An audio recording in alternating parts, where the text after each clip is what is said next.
Mojopurno, September tahun 1948. Sore itu hati Kiai Sulaiman Zuhdi sedang gelisah. Sejak menerima undangan dari tadi siang, ia merasa ada yang ganjil dan tidak beres. Sebagai seorang kiai yang memiliki kepekaan spiritual dan kedekatan dengan Sang Khalik, ia seperti telah melihat sesuatu hal besar yang segera terjadi. Namun semua itu dipasrahkan kepada Sang Maha Pengatur hidup manusia. Malam itu kiai ini tidak lepas dari sajadahnya. Ia terus melakukan sholat entah berapa rakaat jumlahnya, serta berzikir, berdoa dan memohon kepadanya. Sebagai seorang guru pengamal tarekat Naqsabandiyah Kholidiyah, Kiai Sulaiman memang ahli ibadah. Ia memasrahkan apapun yang akan terjadi kepada Sang Khalik.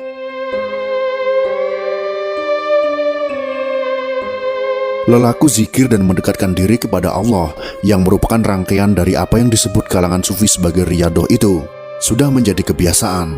Namun, malam itu begitu istimewa. Kiai ini terpekur di atas sejadahnya hingga subuh. Akan tetapi, Kiai Sulaiman bukanlah sosok kiai yang menghabiskan hari-hari di sudut masjid. Ia sangat dekat dengan masyarakat. Rumahnya menjadi pusat aktivitas pergerakan. Ia juga seorang pejuang revolusi dari tentara Hizbullah. Tak hanya itu, ia juga seorang ahli listrik. Pada tahun 1948, ketika desa-desa di hampir seluruh wilayah Kabupaten Madiun masih gelap gulita, desa Mojopurno tempat ia tinggal sudah punya listrik. Disinilah ia mendirikan pesantren At-Thohirin, sebuah pesantren yang cukup besar dan disegani di Magetan.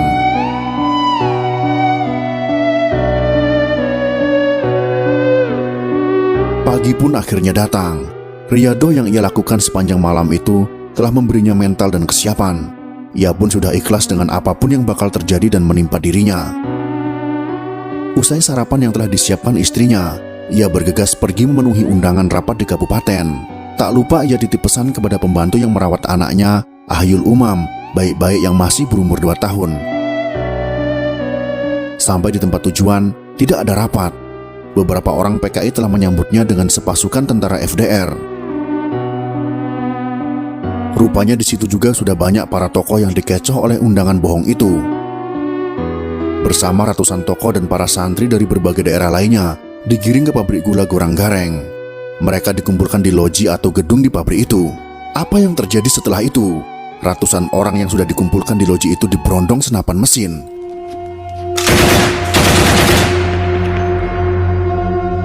Tentara memberondong dari balik jendela. Rupanya ada satu orang yang berlindung di bawah jendela dan luput dari berondongan peluru. Rokib namanya. Ia masih kerabat Kiai Sulaiman, lalu berlindung dalam keadaan telanjang tak berpakaian. Rupanya orang-orang yang ada di situ sebelum dihabisi ditelanjangi terlebih dahulu. Masih ada rombongan lain di situ yang dikumpulkan. Kiai Sulaiman termasuk di dalamnya bersama 200 orang lainnya. Mereka tidak dihabisi dalam loji itu, tetapi dimasukkan ke dalam satu gerbong Kertapati. Mereka dibawa ke desa Soco.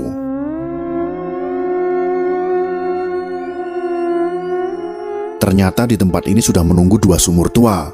Kiai Sulaiman bersama 200 orang lainnya dikubur hidup-hidup dan dihujani bebatuan dan batu kapur. Namun, kiai ini tidak langsung mati.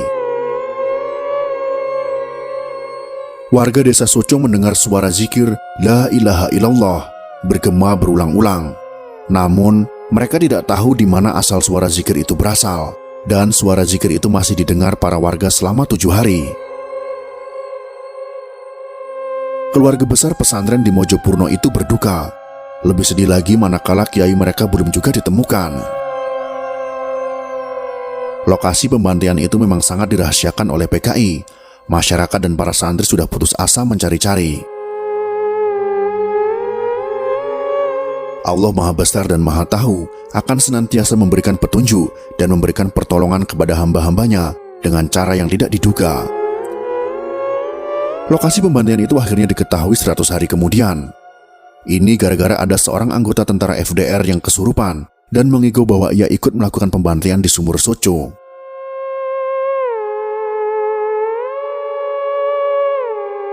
Anggota PKI yang mengigau ini akhirnya diinterogasi dan menunjukkan di mana lokasi pembantaian itu berada. Masyarakat dan keluarga korban pun berbondong-bondong menuju lokasi yang telah ditemukan. Mereka geram marah dan sedih. Sumarsono Wilis, seorang bocah yang kehilangan ayahnya, begitu mendengar cerita anggota PKI yang mengigau itu, langsung mendatanginya. Ia ingin tahu bagaimana nasib ayahnya. Begitu bertemu dengan orang PKI itu, ia tidak dapat menahan amarahnya. Ia langsung memukul kepalanya. Entah kekuatan apa yang dimiliki bocah kecil yang masih duduk di kelas 6 SD itu. Namun demikian, penggalian belum bisa dilakukan karena pada tanggal 19 Desember tahun 1948 atau 3 bulan setelah peristiwa itu, Belanda melakukan aksi kedua yang dikenal dengan agresi militer kedua. Penggalian sumur Suco baru dilakukan pada awal tahun 1950.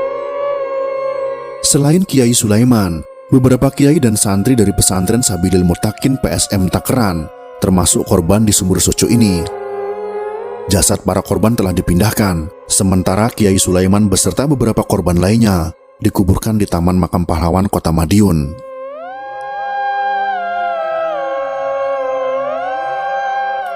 Di lokasi sumur itu, saat ini berdiri tegak monumen yang bertuliskan tempat mati syahid para pahlawan korban pemberontakan PKI Madiun tahun 1948. Di sebelahnya terdapat marmer bertuliskan daftar nama-nama korban. Tidak jauh dari monumen ini juga terdapat gerbong kereta Kertapati yang dahulu digunakan untuk mengangkut para korban.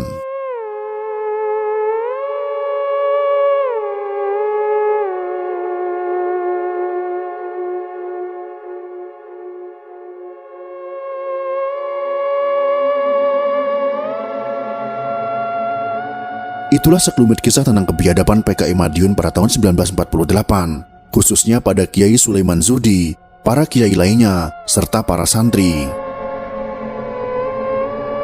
Semoga video ini bisa menjadi pengingat bagi generasi penerus bangsa ini tentang bahaya komunisme. Jika kalian suka dengan video ini, silakan berikan jempol ke atas. Dan jika kalian menganggap video ini bermanfaat, maka bagikanlah untuk teman-teman Anda yang lain. Terima kasih sudah menonton.